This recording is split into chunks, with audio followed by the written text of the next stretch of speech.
দেখো অনেক সকালবেলা ঘুম থেকে উঠে অনেক কাজকর্মগুলো সেরে কিচেনে চলে এসেছিলাম সকালের জলখাবার বানাতে। এখানে একটু সয়াবিন ভিজিয়ে দিয়েছি, দিয়ে আবার জল থেকে তুলেও নিয়েছি। দেখো এখানে সয়াবিনটা একটু ভাজা ভাজা করে নিচ্ছি। সয়াবিনটা ভাজা ভাজা না করলে ভালো লাগে না, বুঝলে তো গাইস। এবার একটু জল গরম করে নেবো ময়দাটা মাখার জন্য। দেখো ময়দাটা আমি এখানে জলও দিয়ে দিয়েছি, দিয়ে রুটিগুলো একটা একটা করে বেলে আমি এখানে সেঁকে নিচ্ছি। ঠিক আছে, চলো এদিকে আমার তরকারিটাও হয়ে গেছে। আলু দিয়ে, কুমড়ো দিয়ে, সয়াবিন দিয়ে মাখা মাখা তরকারি আর রুটি। তারপরে এখানে আমার টিফিন করা রেডি। ছেলের জন্য, বরের জন্য এখানে খাবারটা বেড়ে নিয়েছি। ওদেরকে খেতে দিয়ে আমি যাব রেডি হয়ে একটু বাজারে। এখানে দেখো ছেলের একটু দুষ্টুমি হচ্ছে। আমি রেডি হয়ে নিয়েছি, একটু যাব বাজারে। বর্মশাই ঘরেই রয়েছে। ঠিক আছে, চলো বাজার থেকে আসি।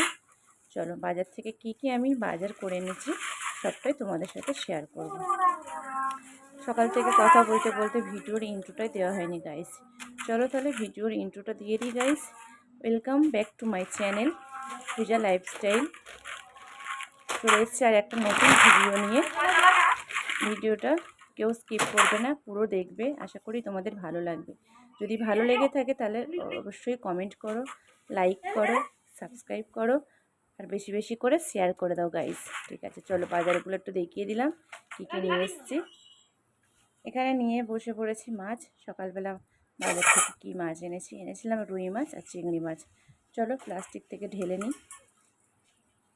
মাছকোটা ঢেলে নিয়েছি, নিয়ে এবার মাছগুলো মানে কেটে নেবো। চিংড়ি মাছগুলো নিয়ে ধুয়ে নেবো।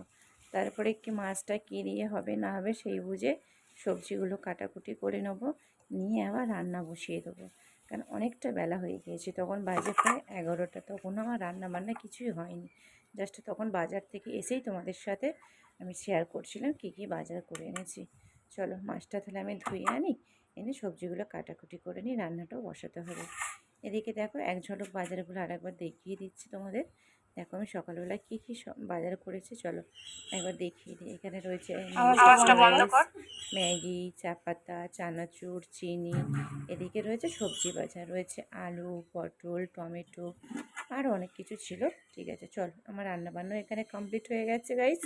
দেখো হাঁড়িতে রয়েছে সাদা সাদা গরম ভাত, সাথে করেছিলাম উচ্ছে আলু ভাজা, আর করেছিলাম রুই মাছের ঝিঙে দিয়ে ঝোল পাতলা করে।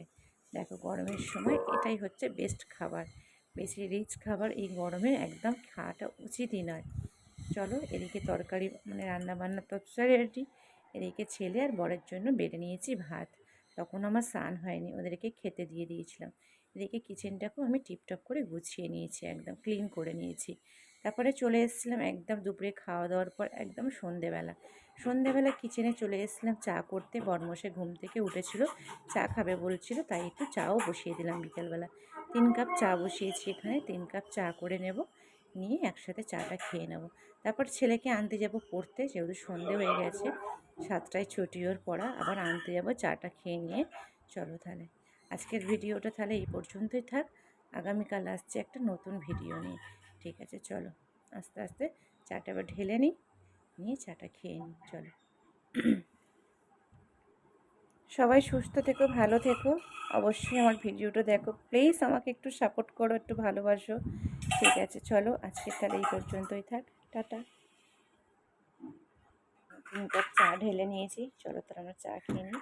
আর এটা হচ্ছে আমাদের পুচুরানি, আমার জায়ের মেয়ে। ওর ভালো নাম হচ্ছে শ্রেয়া, খুব সুইট। চলো আমরা দুজনে চা খেতে খেতে গল্প করছিলাম।